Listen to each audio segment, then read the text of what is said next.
అనంత కరుణామయుడు అపార కృపాశీలుడు అయిన అల్లాహ్ పేరుతో ప్రారంభిస్తున్నాను.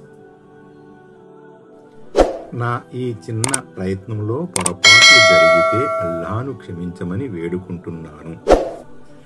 ఈ వీడియోను పూర్తిగా చివరి వరకు చూడండి. ఆయత్ నంబర్ 22. قالوا يا موسى إن فيها قوما جبارين وإنا لن ندخلها حتى يخرجوا منها فإن يخرجوا منها فإنا داخلون. ఆయత్ నంబర్ 22.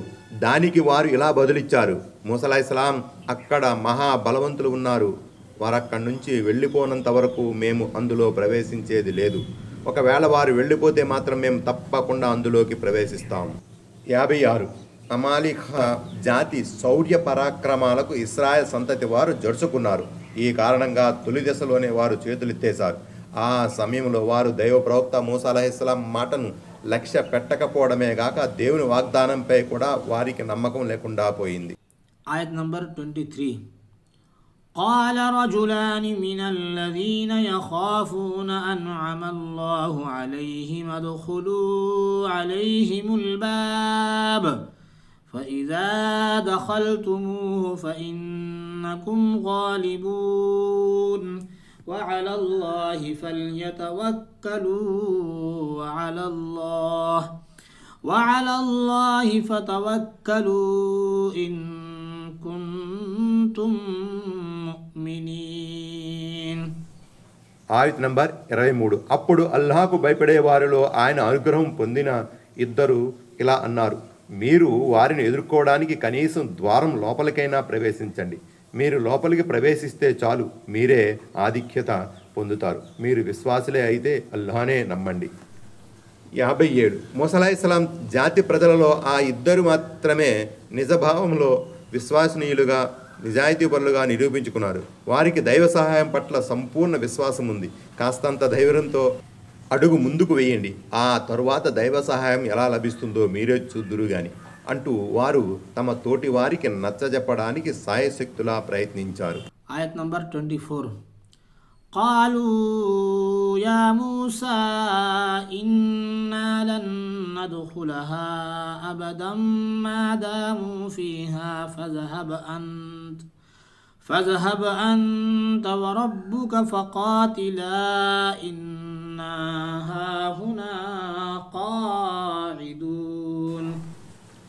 ఆయత్ నంబర్ 24. కానీ ఈ మాటల్ని వారు లక్ష్య పెట్టలేదు. ఓ మూసా అలైహిస్సలాం, వారు అక్కడ ఉన్నంత వరకు మేము సుతారాము అక్కడికి వెళ్ళబోము.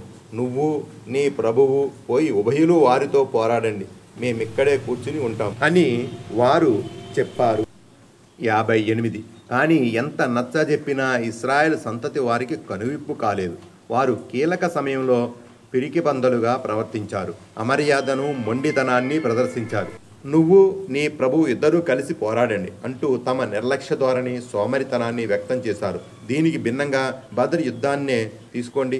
పోరాడేవారు చాలా కొద్దిమంది అయినప్పటికీ, తగు ఆయుధ సామగ్రి లేకపోయినప్పటికీ సహాబీలు ఎలాంటి సాకులు చెప్పకుండా దైవ ప్రవక్త సల్లల్లాహు అలైహి వసల్లం ఆదేశాన్ని శిరసా వహిస్తూ యుద్ధ రంగానికి తరలివచ్చారు. ఆ సందర్భంగా వారు ఇలా అన్నారు, దైవ ప్రవక్త మూసా అలైహిస్సలాం జాతి వారు మూసా అలైహిస్సలాంకు పెడసరిగా సమాధానం ఇచ్చినట్లుగా మేము ఇవ్వము. సహీ బుఖారీ కితాబుల్ మగాజీ కితాబు తఫ్సీర్. ఆయత్ నంబర్ 25.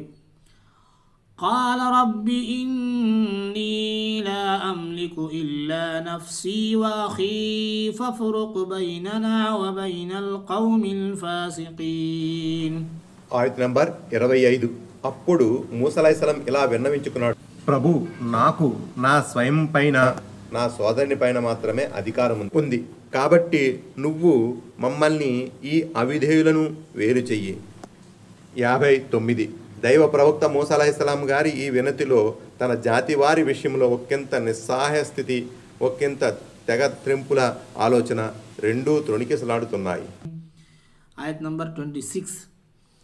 قال فإنها محرمة عليهم 40 سنة يتيهون في الأرض فلا تأس على القوم الفاسقين. ఆయత్ నంబర్ 26.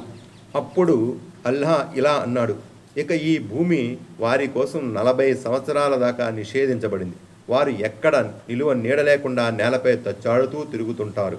కనుక నువ్వు ఈ అవిధేయ జనుల విషయంలో దుఃఖించకు. 60. అది తీహ్ మైదానంగా పేరు మోసింది. అవిధేయత, జిహాద్ పట్ల విముఖత మూలంగా ఈ జాతి వారు 40 ఏండ్ల దాకా అక్కడే తచ్చాడుతూ ఉండవలసి వచ్చింది. ఆ స్థితిలో కూడా వారిపై సల్మాన్ ఆహార పదార్థాలు అవతరించాయి. దానిపై కూడా వారు సంతృప్తి చెందకుండా ఒకే రకమైన ఆహారం తిని మాకు మొహం వచ్చింది. మా కోసం కూరగాయలు, ఆహార ధాన్యాలు, పప్పు దినుసులు పండించమని నీ ప్రభువును ప్రార్థించు అని మూసా అలైహిస్సలాంపై ఒత్తిడి తీసుకువచ్చి ఈ మైదానంలో ఉండగానే వారిపై మేఘాల ద్వారా నీడ కల్పించబడింది. హజరత్ మూసా అలైహిస్సలాం తన కర్రతో కొండరాయిపై కొట్టగా 12 తెగల కోసం 12 ఊటలు చిమ్ముకు వచ్చాయి. ఈ విధంగా రకరకాల అనుగ్రహాలు వారికి లభించాయి. 40 ఏండ్ల తర్వాత వారు బైతుల్ మఖ్దీసులో ప్రవేశించేలా పరిస్థితులు మరచబడ్డాయి. 61. ప్రవక్తలు తమ జాతి ప్రజల మేలును కోరుకునే వారై ఉంటారు. తాము అందజేసే సందేశాన్ని స్వీకరించి వారు ఇహలోకంలోనూ పరలోకంలోనూ సాఫల్యం పొందాలని ఉవ్విళ్ళూరుతూ ఉంటారు. దానికోసం ప్రవక్తలు అహర్నిశలు ప్రయత్నిస్తారు.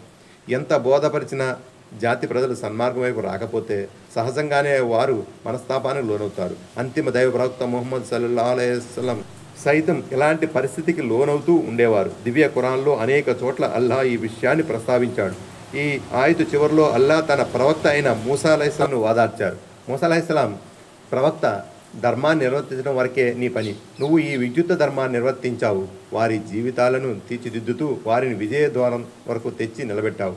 ఒకవేళ వారిప్పుడు విముఖులై చపలచిత్తులై మూర్ఖంగా ప్రవర్తిస్తే అది నీ తప్పు కాదు. నువ్వు నీ కర్తవ్యాన్ని నెరవేర్చావు. ఇక ఇప్పుడు నీవు వారి పర్యవసానం గురించి చింతించవలసిన పని లేదు. ఇలాంటి సందర్భాల్లో మనిషికి దుఃఖం ముంచుకు రావడం సహజం. కానీ నిన్ను ఈ విషయమై నిలదీయడం జరగదు. దేవుని దృష్టిలో నీ బాధ్యత నెరవేరింది అని అల్లాహ్ చెప్పదలిచాడు.